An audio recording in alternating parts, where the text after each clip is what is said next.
Monday Night Raw made its big debut on Netflix. This is something I've been looking forward to for quite some time. As someone who hasn't watched a lot of wrestling in recent years, but grew up absolutely loving it in the Attitude Era, when I heard they were moving to Netflix, I thought that the product could maybe change and become edgier and more like what I grew up loving and less like the corporate brand that it has become in recent years. And then when I heard that TKO, the parent company of UFC, was taking over, it made me even more excited because I'm also a big fan of UFC, and that is definitely, to this day, an edgy company. They've got a lot of sponsors, and it doesn't affect them, the fact that you never know what their fighters are going to say, and oftentimes they can get up there and say whatever, and it's crazy, unexpected, and it creates this must-see environment. So when they went to Netflix, I'm like, okay, all bets are off for Raw. They're going to be able to do and say whatever they want. And unfortunately, what we got, as much as I was looking forward to this, as much as I was hopeful, this was not good. And if this is how the product is going to be going forward, I don't know how it's even going to be sustainable. First of all, one of the things that jumped out at me was the amount of commercials there were on Monday Night Raw, and I am a paying customer on Netflix, and I have to watch not just one or two commercials, but frequent, regular intervals of commercials like you're watching cable. And for what you pay for Netflix, this felt a lot like a cash grab. They even displayed a disclaimer when you open it. Your plan actually includes commercials during live streamed events. Thanks, guys. Appreciate it.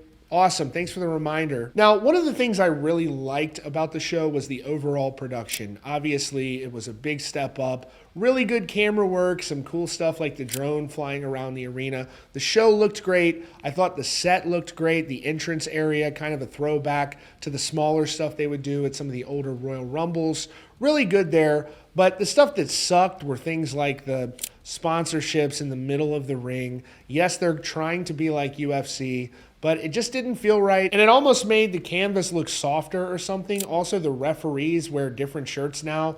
We're like trying to change things just for the sake of changing them. Like a referee wears stripes in every single sport. Why did you feel the need to change this? Also, the New Jersey drones filled the crowd. What was that about with all of these random red orbs in the background? Bring back the signs from the 90s where you can't even see, and there's some guy in front of you with a hilarious fortune cookie message. Even 30 years later, people are still making memes out of some of the hilarious signs from the Attitude Era, and for some reason, we take a lot of that stuff away. So you have these weird beams of light in the crowd. Don't know what that was about. The show intro was really cool. The production on that was epic. You had the curtain drop surrounding the ring, revealing it. Triple H is standing there. They're trying to make Triple H like a Dana White style figure.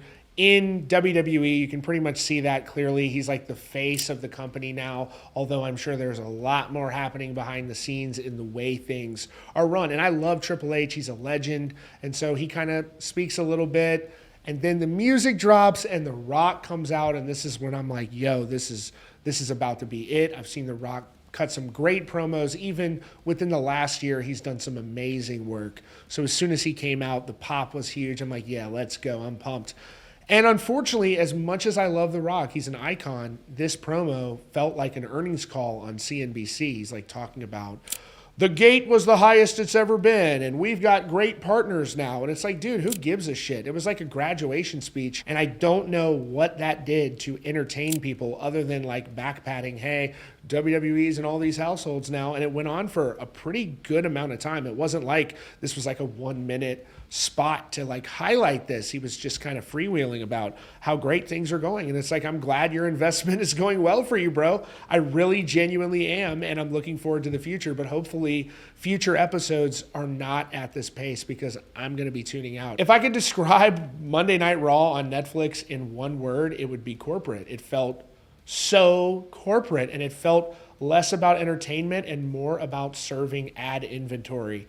And I think a lot of people noticed that, and it's a bummer. But I do think this can be fixed very easily. I think they can make adjustments based on what they're hearing and improve things.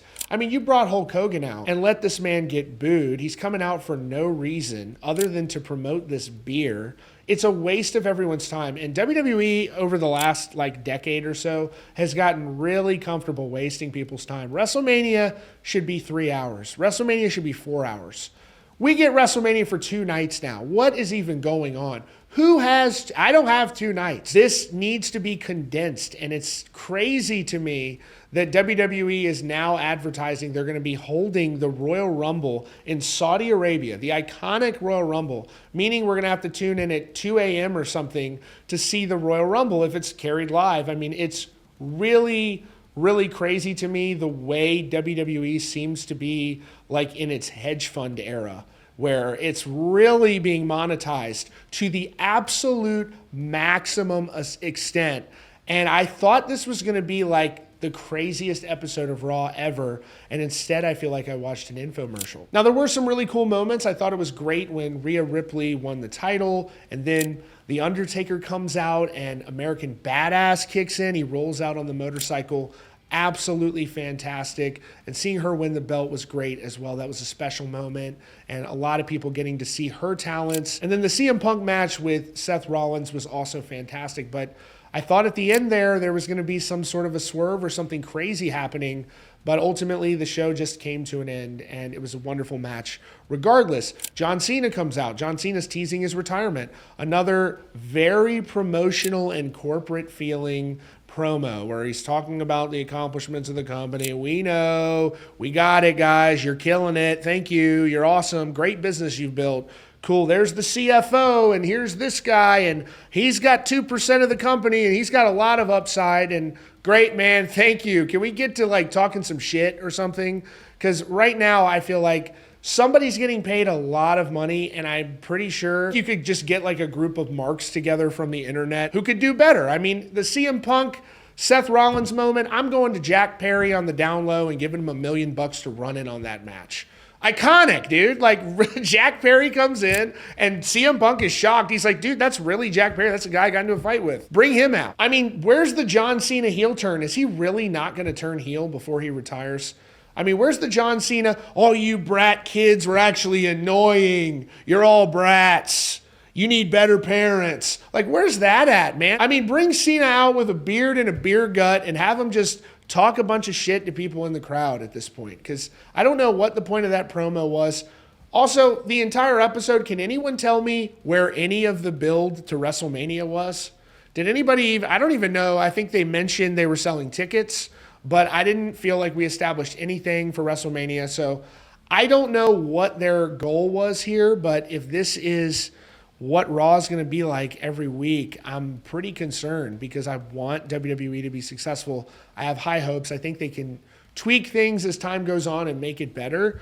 But tonight, to me, was not up to expectations. Back in the day, they would do so much more with less. They didn't have all this fancy production work. They would just create magic on a shitty little grainy camera shot. You've got the photographers down at the side. I mean, it was like really crazy how much they were able to do with little to no technology. And the announcers were great. I thought that was cool. But, you know, I'd put good old JR and Jerry Lawler up against anybody from that era. I know you can't recreate that time, but I just think that WWE has become not as self-aware as they once were. Back in the day, you would have characters that would mock the way WWE is. Now they're like actually seriously bragging about global distribution deals they've inked in their promos in the ring. And if I'm paying the type of money that you got to pay to go to a WWE event or a live event in general to listen to the amount of promotional material, I mean, can somebody give me a percentage of that show that was a promo for something else? Very much late stage Monday Nitro when they're bringing out like Chucky and they're bringing in people and giving them the title to promote a movie. Stuff like that. People see through that, and I just hope WWE will change and not just say, hey, we're on Netflix now. People are going to tune in regardless. You already know what it is.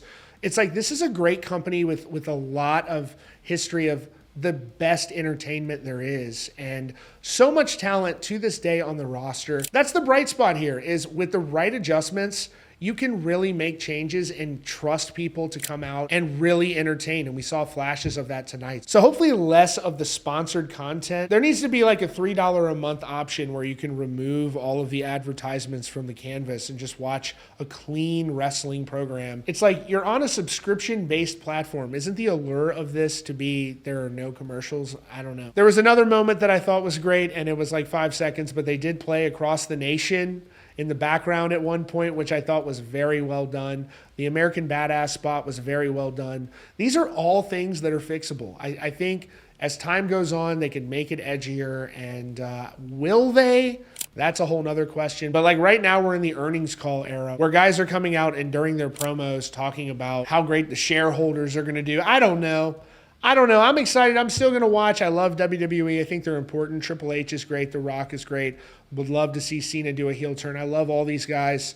I just would like to see it improve because I think that was a bit much. And I've been watching wrestling since I was a kid, and I was hoping I could start watching it again a little bit. But I'm not watching all this, and I don't have the time to be watching 2 nights of pay-per-views. Like, give me 3 hours. Give me 4 hours. I can't be doing 2 nights. And I know that they're doing stadiums, and so they're like, okay, well, but we're doing 2 nights of stadiums, and these are a lot of ticket sales. Maybe that's more of the thing. I don't know, y'all, but let me know what you think in the comments. Genuinely curious. I know this isn't rock news, but I've been a wrestling fan for many years, and we will have much more coming right up for you. As always, if you're new here, be sure to subscribe with notifications on for the latest news and updates right here at Rock Feed.